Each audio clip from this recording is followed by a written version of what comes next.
इन बातों का रखें खास ख्याल जब निकले केदारनाथ की यात्रा करने। केदारनाथ मंदिर के कपाट खुलने का इंतजार पूरी दुनिया बड़ी बेसब्री से कर रही थी और अब इस बात की भी पूरी उम्मीद है कि सावन पर वहां श्रद्धालुओं का तांता लगा होगा। केदारनाथ धाम के दर्शनों के लिए लोग महीनों इंतजार में रहते हैं।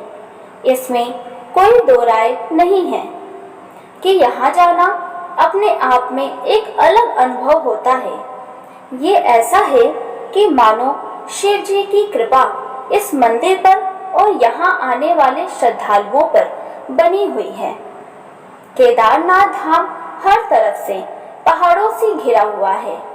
एक तरफ है करीब 22,000 फुट ऊंचा केदारनाथ, दूसरी तरफ है 21,600 फुट ऊंचा खर्च कुंड और तीसरी तरफ है 22,700 फुट ऊंचा भरत कुंड। इतना ही नहीं, बहुत कुछ ऐसा केदारनाथ के बारे में है जो आपको जानना चाहिए। चलिए जानते हैं केदारनाथ से जुड़ी अहम बातें। केदारनाथ धाम में हर साल लाखों भक्त आते हैं। यहाँ कुछ दिनों पहले गुफा की खोली गई है। वहाँ पीएम नरेंद्र मोदी ने बैठकर ध्यान किया था। केदारनाथ क्यों जाएं? केदारनाथ जाने की कई वजह हो सकती हैं, जिनमें पहली वजह धार्मिक ही है।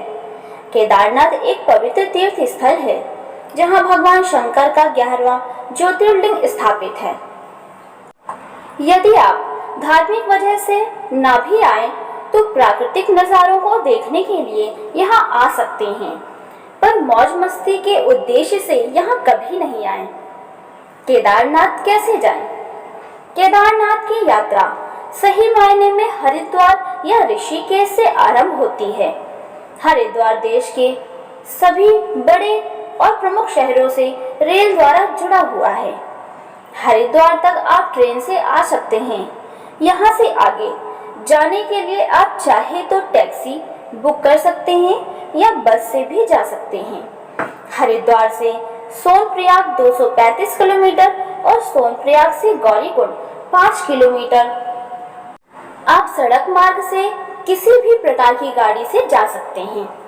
इससे आगे का 16 किलोमीटर का रास्ता आपको पैदल ही चलना होगा या आप पालकी या घोड़े से भी जा सकते हैं। रास्ता भी बहुत संभल कर चलने वाला है। हरिद्वार या ऋषिकेश में से आप जहां से भी यात्रा आरंभ करें, गौरीकुंड तक पहुंचने में 2 दिन लें। आप रात्रि विश्राम श्रीनगर, गढ़वाल या रुद्रप्रयाग में करें और अगले दिन गौरीकुंड जाएं। यदि आप एक दिन में गौरीकुंड चले जाते हैं तो इस पहाड़ी रास्ते पर आप इतना अधिक थक जाएंगे कि अगले दिन प्रतिकूल मौसम वाली जगह में गौरीकुंड से केदारनाथ की चढ़ाई चढ़ने में बहुत ही दिक्कत महसूस करेंगे। अच्छा यही होगा आप 2 दिन का समय लें, ऐसा मेरा मानना है और मेरा अनुभव भी है। हरिद्वार के रास्ते में आपको बहुत ऐसे स्थान मिलेंगे जहां आप रात में रुक सकते हैं, पर इन जगहों में श्रीनगर और रुद्रप्रयाग लगभग आधी दूरी पर है। आप चाहें तो गुप्त काशी में भी रुक सकते हैं और यदि आप पहले दिन हरिद्वार या ऋषिकेश से गुप्त काशी तक पहुंच जाते हैं तो अगले दिन गौरीकुंड में रुकने की कोई ज़रूरत नहीं है, क्योंकि गुप्त काशी से गौरीकुंड 1 से 1.5 घंटे के ही रास्ता है। आप अपना सामान होटल या गेस्ट हाउस में लॉकर रूम में रखवा कर गुप्त काशी से सुबह जल्दी 6 बजे तक निकल जाए और 8 बजे तक गौरीकुंड से चढ़ाई करना शुरू कर दें। शाम तक केदारनाथ पहुँचें, दर्शन करें और रात में केदारनाथ में रुकें। यदि चाहें तो सुबह फिर से दर्शन करें और फिर वापस गौरीकुंड आ जाएं और फिर गौरीकुंड से गुप्त काशी आकर रात में रुकें। यदि आप पहले दिन श्रीनगर या रुद्रप्रयाग में रुकते हैं तो अगले दिन आप सारा सामान साथ में ले जाएं और गौरीकुंड तक पहुँचें और रात में गौरीकुंड में ठहरें और फिर उसके अगले दिन सामान लॉकर रूम में रखकर सुबह 5 बजे चढ़ाई शुरू कर दें। केदारनाथ पहुंचकर दर्शन करें, फिर रात में रुकें या वापस गौरीकुंड वापस आ जाएं। मेरा तो ये मानना है कि यदि आप केदारनाथ जाते हैं तो भोलेनाथ की उस धरती पर एक रात अवश्य गुजारें। एक बात और, गौरीकुंड के केदारनाथ के रास्ते में दोपहर बाद मौसम खराब हो जाता है, जो करीब 2 से 3 बजे तक खराब ही रहता है। और ये कोई 1 या 2 दिन नहीं, बल्कि हर दिन होता है। बस से जाने के लिए आपको पहले रुद्रप्रयाग जाना होगा। रुद्रप्रयाग से 2 रास्ते हो जाते हैं, एक रास्ता केदारनाथ और दूसरा बद्रीनाथ को जाता है।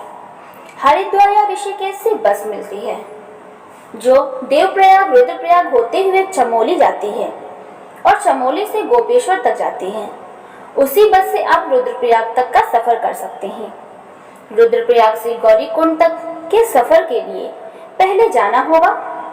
सोनप्रयाग तक जाने के लिए रुद्रप्रयाग से सीधी बसें या जीपें मिल सकती हैं, और यदि नहीं भी मिले तो गुप्तकाशी तक जा सकते हैं और उसके बाद गुप्तकाशी से सोनप्रयाग। सोनप्रयाग पहुंचकर वहां से जीप द्वारा गौरीकुंड तक जाएं। गौरीकुंड से केदारनाथ का रास्ता पैदल का है। यहाँ से पैदल पालकी या घोड़े पर जा सकते हैं। आप जानते हैं केदारनाथ कब जाएं? केदारनाथ आने के लिए मई से अक्टूबर के मध्य का समय आदर्श माना जाता है, क्योंकि इस दौरान मौसम काफी सुखद रहता है।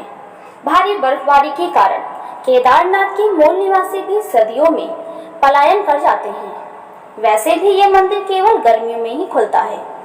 हर साल मंदिर खुलने में और बंद होने में कुछ दिनों का ही फर्क होता है, क्योंकि इसके लिए मुहूर्त निकाला जाता है। हिंदी पंचांग के अनुसार होता है। कपाट खोलने की तिथि अक्षय तृतीया और बंद होने की तिथि दिवाली के आसपास की होती है। बरसात के समय में जाना यहाँ ठीक नहीं होता, क्योंकि इस दौरान लैंड स्लाइडिंग का खतरा बढ़ जाता है और सड़कें बंद हो जाती हैं। यात्री यहाँ वहाँ फंस जाते हैं। आपको जानकारी कैसी लगी हमें कमेंट में ज़रूर बताएं।